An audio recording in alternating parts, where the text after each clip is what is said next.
My family left me at the airport for their luxury vacation. So I made one quiet phone call. The boarding door closed 12 feet in front of me. I watched the airline employee twist the handle, heard the lock catch, and saw the jet bridge begin to pull away from the plane, carrying my mother, my sister, my daughter, and 5 other members of my family to St. Lucia, without me. For a few seconds I thought I had made a mistake. I looked down at the boarding pass on my phone, then back at the sign above Gate C-28. The flight number matched, the destination matched. Only the date was wrong. My ticket had been changed to the following morning. My phone vibrated before I could reach the counter. It was a photograph in our family group chat. My younger sister Marcy was smiling from a first-class seat with a glass of orange juice in her hand. Behind her, my nephew Tyler and his girlfriend Sloane leaned into the aisle, grinning. The message beneath it said, "Made it! Don't worry, Ellen. You can meet us tomorrow." Then my daughter Hannah added a heart emoji, as though that softened what they had done. I was 59 years old, standing alone in the Cincinnati airport with my passport, my suitcase, and the credit card guaranteeing nearly $20,000 worth of rooms, meals, and transportation for the people who had just left me behind. The gate agent looked at her screen and lowered her voice. "Your reservation was changed at 5:12 this morning," she said. "Someone called with the group confirmation number and moved you to tomorrow's flight." "Who called?" "I can't see a name. I can see the phone number used." She turned the screen slightly. I recognized the last 4 digits. They belonged to Marcy. "Before I tell you what I did next, ask yourself honestly, would you still pay for a family vacation after they deliberately boarded the plane without you?" I didn't scream. I didn't call Marcy. I didn't send an angry message to the group chat. I walked away from the gate, found an empty row of seats beside a darkened coffee kiosk, and called the resort in St. Lucia. A woman named Marisol answered from the group reservations department. We had spoken 4 times during the previous 6 months. She recognized my name immediately. "Mrs. Foster, your family should be arriving this afternoon," she said warmly. "Are you calling about the birthday arrangements?" "Yes," I said. "There's been a change." My voice sounded calmer than I felt. I asked her to leave one accessible room available for my mother, June Foster, and to preserve the ocean view room reserved in my own name beginning the following day. Then I instructed her to cancel the other 3 rooms, the private airport transfers, the sunset cruise, the spa appointments, and the family dinner package. Most importantly, I withdrew my authorization for anyone except my mother and me to charge a single dollar to my card. Marisol hesitated. "There will be cancellation penalties." "I understand. Your sister is listed as the secondary contact. She has already emailed several requests." "I am the contract holder," I said. "Please remove her." There was a pause while she typed. Then she said, "It's done." That was the quiet phone call, but the call was not the beginning of our family's problem. It was the first time I stopped solving it. For most of my life, I had been the person relatives called when something went wrong. I owned a small upholstery and furniture repair shop outside Dayton, Ohio. My late husband Paul had started the business in our garage 31 years earlier. I handled customers, fabric orders, payroll, and every nervous bride who wanted her grandmother's faded chair restored before a wedding. I was good at taking damaged things apart without destroying them. Families, I would eventually learn, were more complicated than furniture. Paul had been dead for 3 years by the time Marcy suggested the vacation. He had suffered a heart attack while unloading a sofa from our delivery van. One minute, he was teasing me about the terrible country song on the radio. 20 minutes later, I was sitting on the concrete behind our shop, while a paramedic asked whether I wanted someone to drive me to the hospital. After his death, I kept working because the shop was the one place where I could still hear him. His pencil marks remained inside old account books. His handwriting was on the labels above the tool drawers. For nearly a year, I left his coffee mug beside the sink because washing it felt too much like admitting he was not coming back. My family helped in small, visible ways. Marcy organized a meal calendar. Hannah stayed at my house for 2 weekends. My mother folded sympathy cards and placed them in a shoebox. Their kindness was real. That mattered later, because manipulation is rarely built entirely from lies. It is usually built from a good deed that someone keeps presenting as an unpaid debt. Marcy mentioned St. Lucia during Thanksgiving dinner. Mother would turn 80 the following summer, and Marcy said we needed to do something unforgettable. "Not another dinner at the steakhouse," she said. "A real family celebration. Somewhere beautiful." Marcy had always been the person who made ordinary events look important.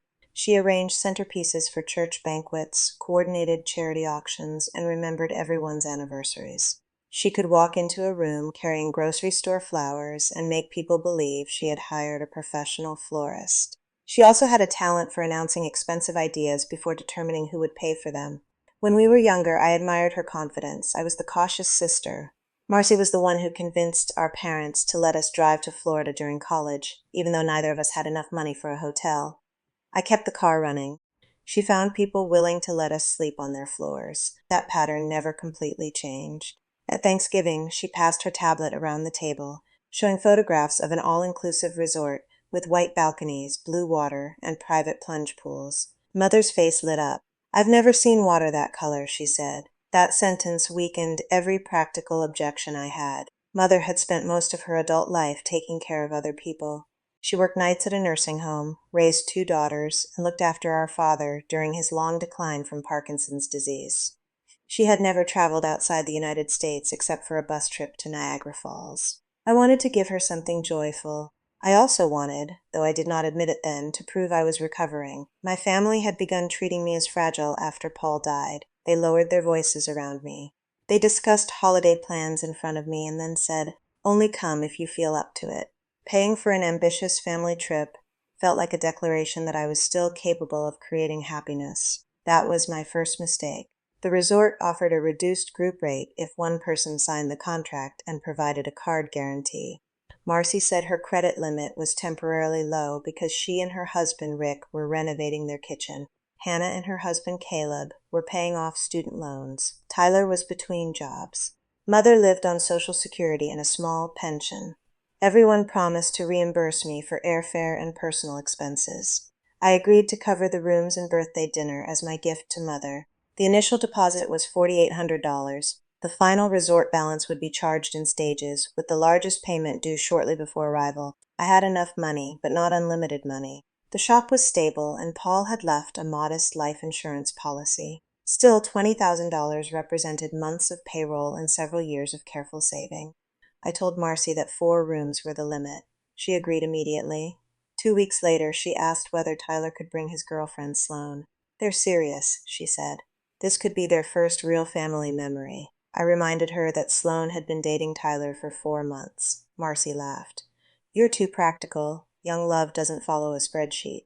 I said Sloane could come if she paid for her flight and shared Tyler's room. That should have been the end of it. Instead, small changes began appearing. A request for champagne in Marcy's room. An upgraded airport transfer, because Rick did not want to ride in a shared van. A private cabana for Hannah and Caleb. A couple's massage reserved for Tyler and Sloane. Whenever I questioned something, Marcy claimed she thought it was included. "You're making this feel like a business transaction," she told me once. "It is a business transaction to the resort," I replied. She grew quiet, then said, "I just want Mom's birthday to feel special." That sentence worked on me repeatedly. I canceled the champagne, but kept the dinner upgrade. I refused the private cabana, but agreed to a half-day island tour. Every compromise became proof, in Marcy's mind, that resistance was merely the first stage of my eventual surrender. Hannah participated more subtly. She would call me after Marcy and say, "Mom, I understand why you're watching the budget. I just don't want everyone stressed during Grandma's last big trip." Mother was healthy for 80. She walked every morning and still drove herself to the grocery store. Calling it her last big trip was emotional blackmail dressed as concern, but it made me feel cruel for calculating costs. My relationship with Hannah had already become complicated before the vacation. She was my only child. Paul and I had helped with college, her wedding, and the down payment on her first home. When Paul died, I began noticing how often my conversations with Hannah ended in a request. Could I pay for a new water heater? Could I cover a medical deductible? Could I lend them money until Caleb's annual bonus arrived? The emergencies were never imaginary. That made saying no difficult. But the bonuses arrived, the tax refunds arrived, and repayment rarely did. I told myself Paul would have helped her. The truth was that Paul had often been the person who quietly stopped me from helping too much. 6 months before the trip, Hannah asked me to co-sign a home equity loan so they could remodel their basement. I refused. She said she understood, but the warmth between us changed. She returned calls more slowly. She began referring to my savings as Dad's money, as if I were merely storing it until the family decided how it should be used. Marcy encouraged that thinking. Paul worked hard so all of you could enjoy life, she told me. All of us? You know what I mean. I did know. She meant that my ability to pay had become a family resource, while my right to decide had become selfishness. The clearest warning came 3 weeks before departure. Marisol from the resort emailed me an updated itinerary. 4 passengers were booked for premium airport transportation instead of the shared group shuttle. A spa package had been added, along with a private beachfront dinner costing nearly $2,000. I called her immediately. She told me the changes had been requested by Marcy. I believed she had your approval, Marisol said. She knew the reservation code and answered the verification questions. I removed the additions and changed the account password. Then I called Marcy. She did not apologize. She said the private dinner was supposed to be a surprise for Mother. A surprise that I would pay for? You were already paying for dinner. Not a $2,000 dinner.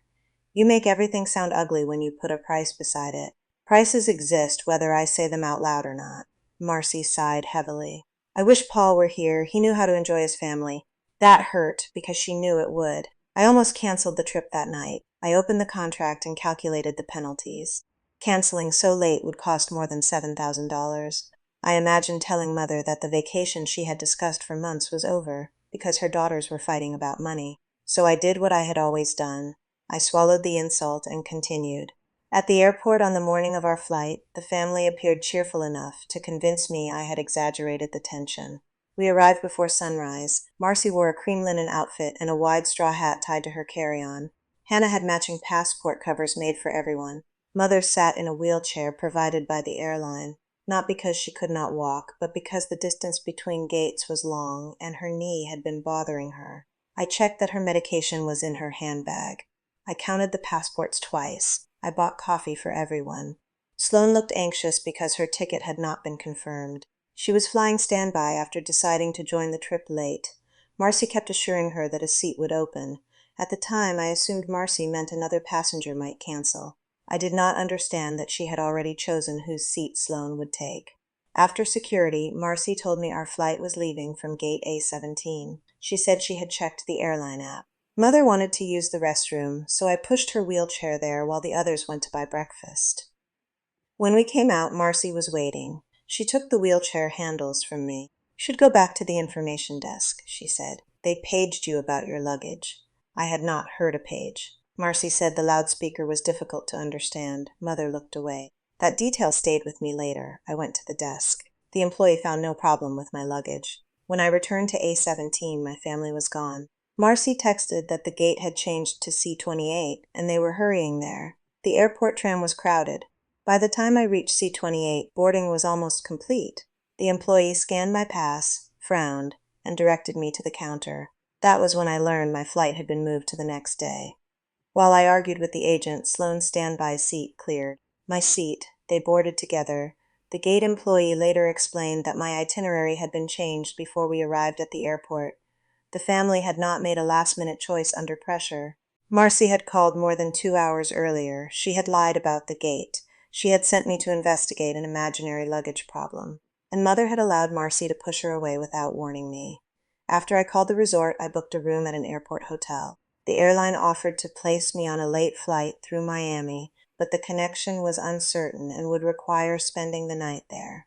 I kept the next morning's direct flight. Only then did I open the family group chat. There were 27 messages. At first they were cheerful. Tyler had posted a photograph of Sloane beside the airplane window. Hannah wrote, "Everything worked out." Then Marcy noticed that I had not responded. "Ellen, please don't sulk. A few minutes later we didn't leave you. Your flight was changed." Then, "You'll be there tomorrow. It's not worth ruining Mom's birthday."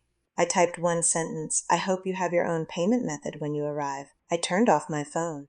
At the airport hotel, I sat on the edge of the bed without removing my coat.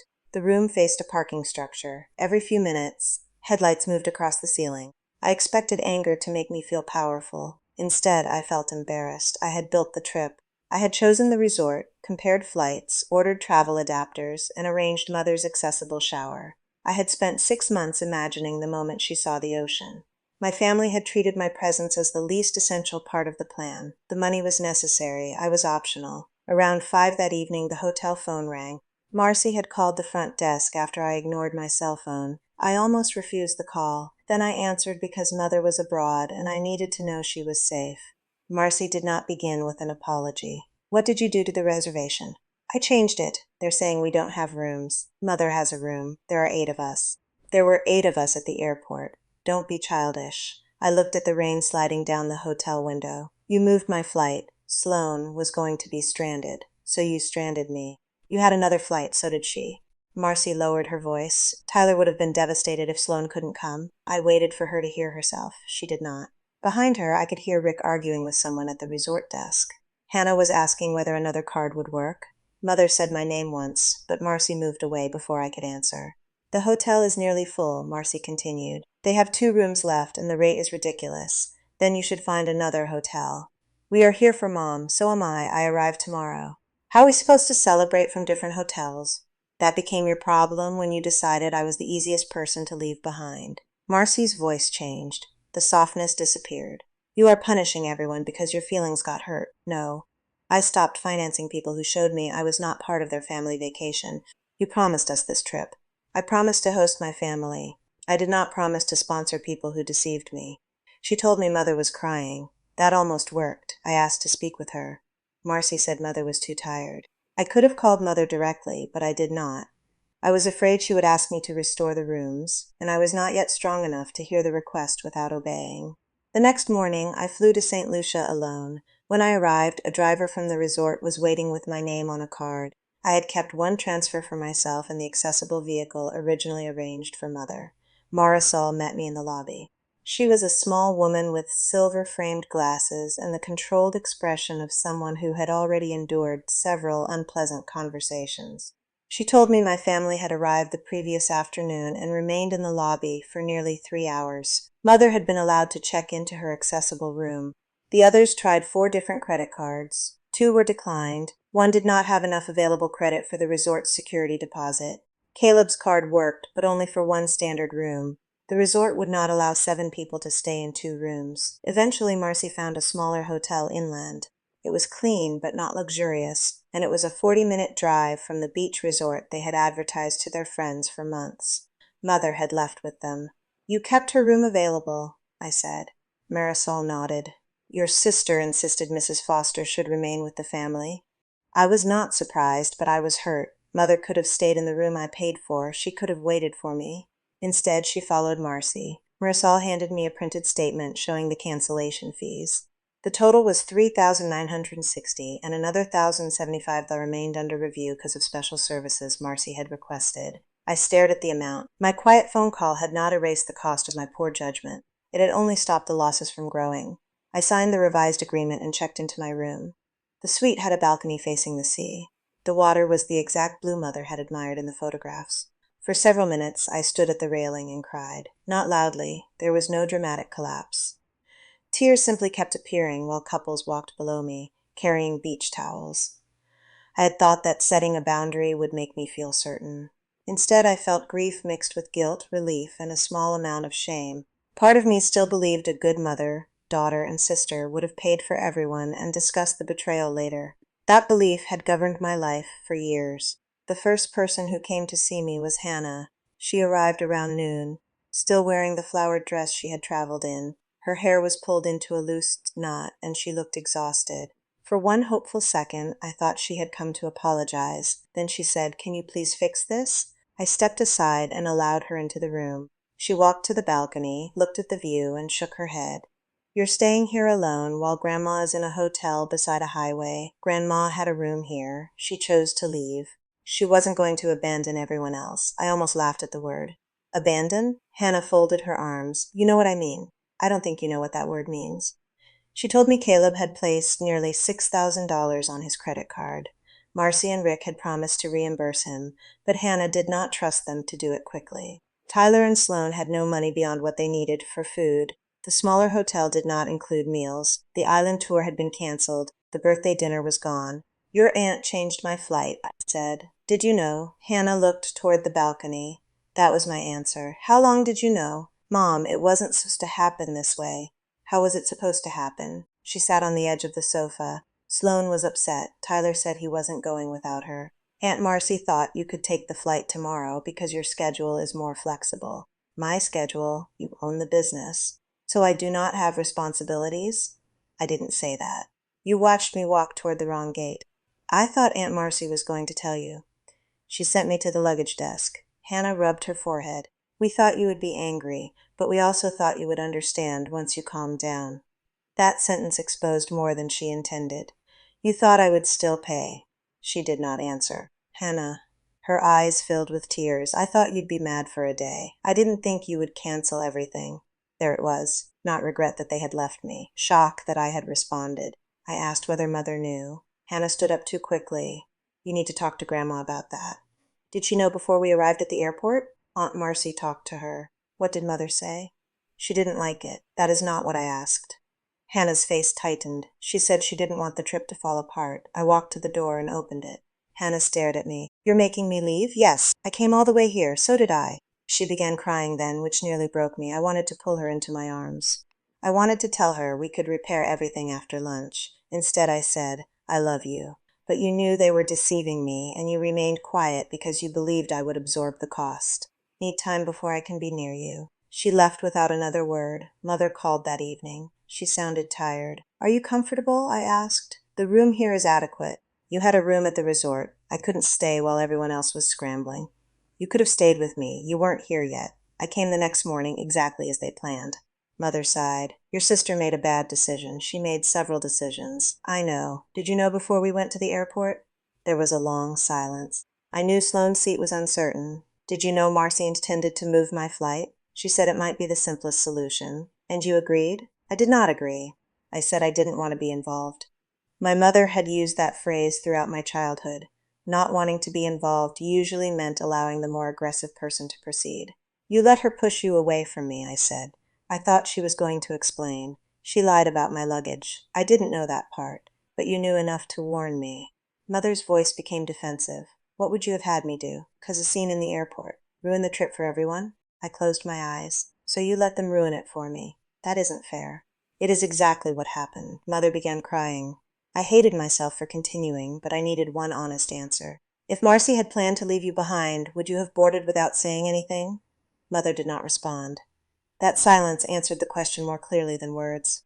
The following afternoon, Marcy arrived at the resort with Rick. They were stopped at the front desk because they were no longer registered guests. Marisol called my room and asked whether I wished to see them. I agreed to meet in the lobby. Marcy wore the same straw hat, but the brim had become bent. Rick looked sunburned and angry. Marcy placed a folder on the table between us. It contained printed receipts from the cheaper hotel, taxi fares, and Caleb's credit card charge. You need to reimburse us, she said. For what? For the expenses you caused.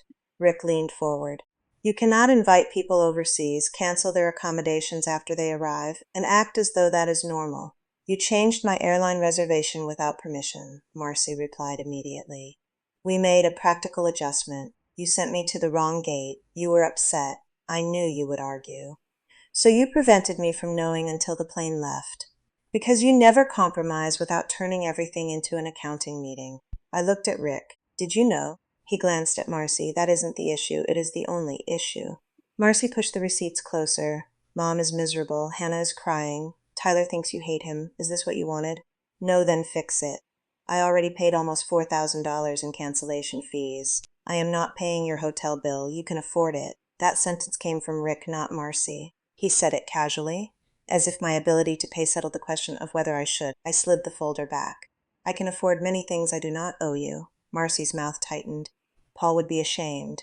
I felt the old pain strike, but it no longer controlled my answer. Paul would have recognized this before I did. She called me selfish. I stood. You may continue your vacation, however you can afford to continue it. You may not charge anything to me, enter my room, or use Mother to carry messages.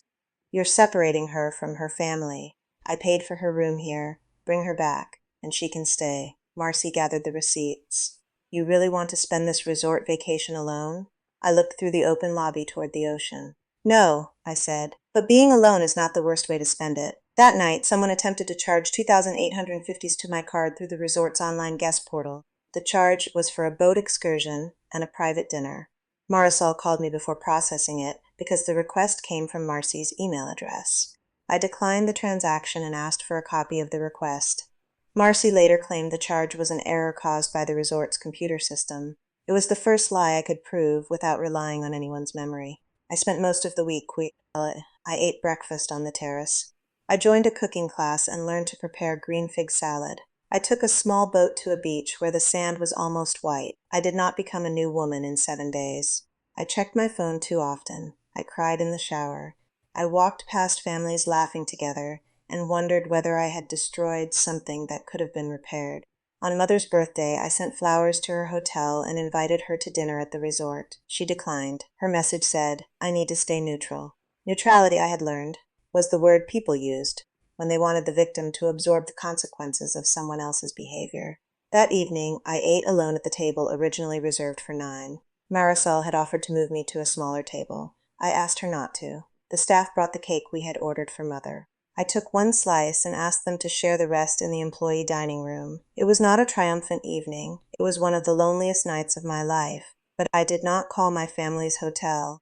I did not restore the reservations. I did not apologize for refusing to pay. When we returned to Ohio, Marcy began telling her version of the story. She posted photographs from the island and wrote that a family member's sudden emotional outburst had nearly stranded an elderly woman abroad. She did not name me, but people understood. At church, Mother told friends that the trip had been complicated because Ellen was still struggling after Paul's death. Hannah told 2 cousins I had canceled the hotel over a seating misunderstanding. For the first few weeks, I said nothing. Silence had always been my preferred form of dignity. I believed reasonable people would recognize exaggeration. Then a long-time customer canceled a furniture order. She said she did not feel comfortable leaving her grandmother's antiques with someone going through an unstable period. My shop manager, Denise, closed my office door after the customer left. "You need to correct this," she said. "I don't discuss family problems with customers. They're already discussing them." Denise had worked with Paul and me for 14 years. She was not dramatic. If she said the rumors were affecting the business, they were. That afternoon I gathered the records. The airline provided a written account showing my itinerary had been changed through a phone call from Marcy's number. They could not release the call recording, but the service note stated that the caller identified herself as the group coordinator and requested that my flight move to the next day. The resort sent copies of Marcy's unauthorized requests. I saved the group chat messages. I also received an unexpected email from Sloan. She apologized for taking the seat. Attached was a screenshot from 3 weeks before the trip. Marcy had written to Tyler, "Don't buy another confirmed ticket. Ellen can fly the next day if we need her seat. She owns the shop, so missing 1 day won't matter. She'll complain, but she won't let Mom lose the vacation." The message proved the plan had existed for weeks. It also revealed exactly how Marcy understood me. She believed my love for Mother guaranteed my surrender. Sloan admitted she had known something might happen, although Marcy had told her I had agreed. The screenshot did not excuse Sloan, but I appreciated that she sent it. I consulted a civil attorney named Aaron Mills. He reviewed the records and told me the public statements might support a defamation claim if I could prove measurable business losses. He also warned that litigation would be expensive, slow, and emotionally consuming. "A lawsuit will not make your mother admit what happened," he said. "It will not make your sister understand you. Decide what outcome you actually need." I needed the false story to stop. Aaron sent Marcy a formal letter demanding that she remove the post and stop representing me as emotionally unstable. Then I wrote a factual statement of my own. I did not publish every painful detail. I did not insult anyone. I wrote that my airline reservation had been changed without my consent, that I had been intentionally directed away from the correct gate, and that my credit card had been guaranteeing the family's accommodations. I explained that I withdrew the guarantee after they boarded without informing me. I attached the airline service record. I sent the statement privately to the relatives, church members, and customers who had contacted me. Marcy deleted her post.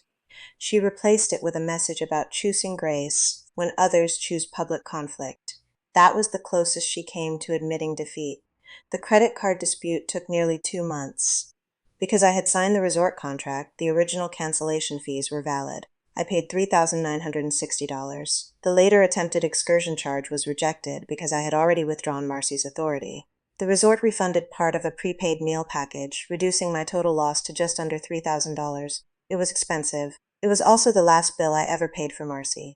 Hannah did not speak to me for 6 weeks. When she finally called, she began by saying she missed me. I told her I missed her too. Then she said Caleb's credit card payment was due and asked whether I could cover it temporarily while they waited for Marcy and Rick to reimburse them. I nearly laughed, but there was nothing funny about it. No, I said. Mom, it's partly your fault. That debt exists because you chose to travel after helping someone remove me from the flight.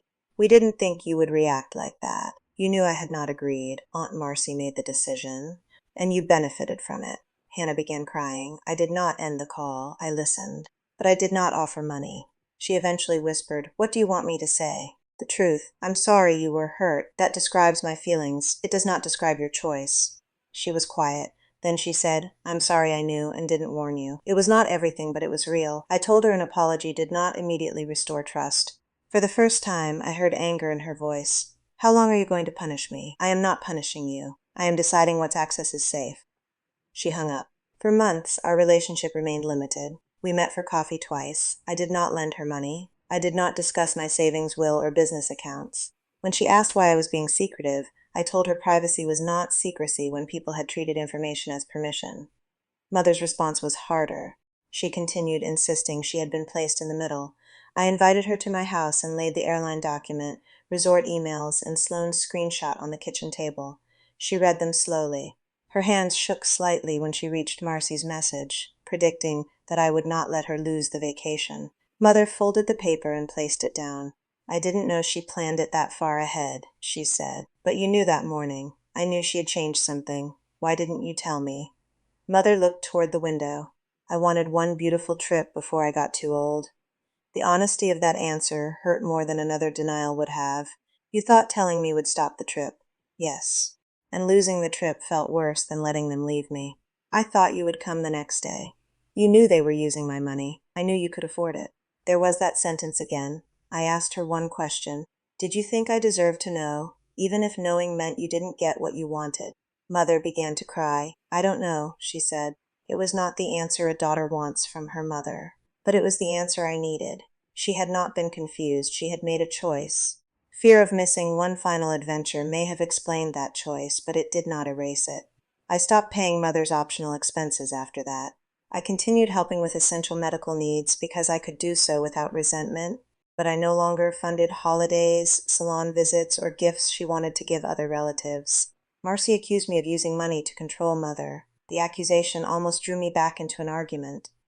Then I realized T had always interpreted any limit on her access as control. She was free to pay for Mother's extras herself. She rarely did.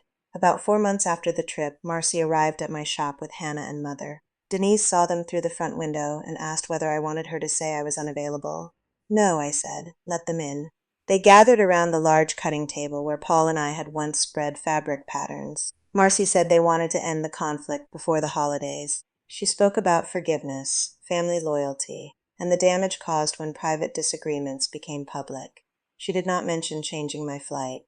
She did not mention the false gate. She did not mention the charge attempted after I had withdrawn authorization. I listened until she finished. Then I asked, "What are you apologizing for?" Marcy looked offended. "I'm sorry the vacation became such a disaster. What did you do? We all made mistakes. What did you do?" She glanced at Mother. "I tried to keep the family together." Hannah shifted beside her. Mother stared at the table. Marcy continued, "I should have explained the flight change more clearly. You deliberately kept me from the correct gate. You would have prevented Sloane from boarding. It was my seat." She was already at the airport. "So was I." Marcy's face hardened. "You have made your point." "No, I stopped paying." "You decided that was my point because money is the only part of me you were paying attention to." No one spoke. I had prepared a long explanation the night before. Standing there, I no longer needed it. I removed a spare key from my desk drawer. Marcy had possessed a key to my house for 11 years. She used it to check on the property when Paul and I traveled. I placed my hand on the table. "I need my key back." Mother gasped softly. Marcy stared at me. "You're serious?" "Yes. You think I'm going to rob your house?" "I think you believe you are entitled to make decisions for me when you decide your reason is good enough. That's insulting. So is leaving me at an airport." Marcy removed the key from her purse and dropped it onto the cutting table. The sound was small. It was also final. She walked out without saying goodbye. Mother followed her. Hannah remained. She looked at the key, then at me. "Aunt Marcy told me you would eventually get over it," she said. I know. I believed her because you always did. That was the most honest thing anyone in my family said about the trip. I taught all of you to believe that, I replied. Hannah began crying. This time I hugged her. But I still did not give the key back. Our relationship improved slowly after that. She started repaying a small loan from 2 years earlier, $50 at a time.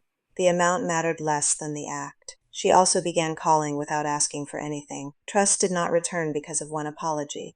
It returned in small pieces when her behavior matched her words. Mother and I remained civil but less close. She never fully accepted that staying neutral had been a decision. I stopped trying to make her understand. Marcy and I did not reconcile. She sent me a birthday card the following year with a handwritten message saying she hoped I could release the past. I mailed the card back.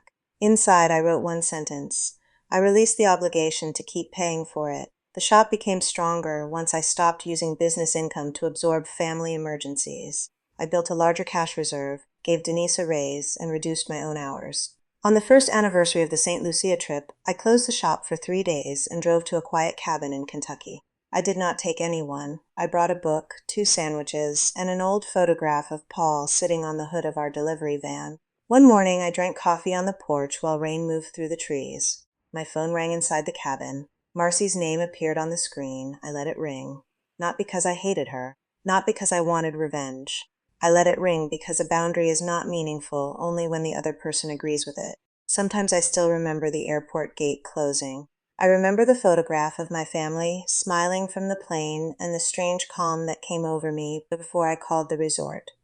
People have asked whether canceling the rooms was cruel. Maybe some will believe it was. I lost money. My mother spent her birthday in a place she had not chosen. My daughter carried debt she had not expected. No one returned from the vacation happier. But I did not create the decision that separated us. I simply refused to finance it. For years, my family believed my love could be measured by how quickly I erased the consequences of their choices. The airport taught me that paying for everyone did not guarantee I would be treated as one of them. Would you have restored the reservations for the sake of keeping the peace? Or would you have made the same quiet phone call? Share your opinion in the comments, like the video, and subscribe for more reality-inspired family stories about betrayal, boundaries, and earned justice. This story was created for dramatic storytelling, entertainment, and reflection.